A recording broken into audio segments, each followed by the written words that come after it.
സാ യേഷാ സർവേഭ്യ തന്മധ്യാ ഉത്ഥിതാ ഉദീതിക.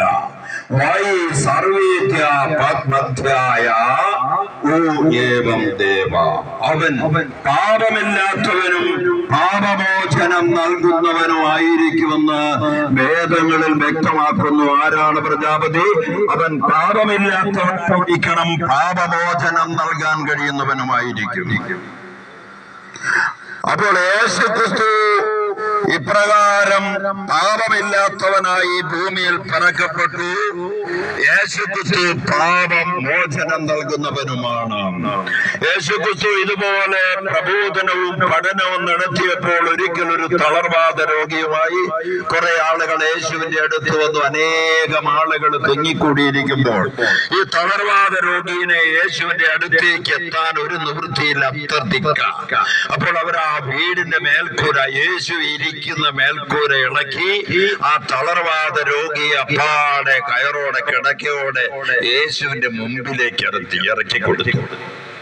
ഈ പ്രവൃത്തി കണ്ട് അവര് ഈ തളർവാദ രോഗിയോടുള്ള താല്പര്യവും സ്നേഹവും കണ്ട് ഇതുപോലെ വീടിന്റെ മേൽക്കൂര ഇറക്കി ഈ തളർവാദ രോഗി യേശുവിന്റെ മുമ്പിലേക്ക് ഇറക്കിയപ്പോൾ യേശു ഈ തളർവാദ രോഗിയോട് പറഞ്ഞു, മകനെ, നിന്റെ പാപം ക്ഷമിക്കപ്പെട്ടിരിക്കുന്നു. അപ്പോൾ അവിടെ നിയമജ്ഞരുണ്ട്, പരിസേയരുണ്ട്. ആരാണ്?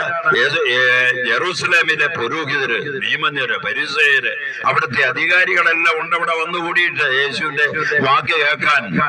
അപ്പോൾ യേശു പറഞ്ഞു, നിന്റെ പാപം ക്ഷമിച്ചു എന്ന് പറഞ്ഞപ്പോൾ അവർ പരസ്പരം പറഞ്ഞു, ദൈവത്തിന് മാത്രമല്ലേ പാപം ക്ഷമിക്കാനുള്ള അധികാരമുള്ളത്? ഇവൻ മനുഷ്യനല്ലേ, യേശു മനുഷ്യനല്ലേ, ഇവൻ എന്താണ് ഈ പറയുന്നത്?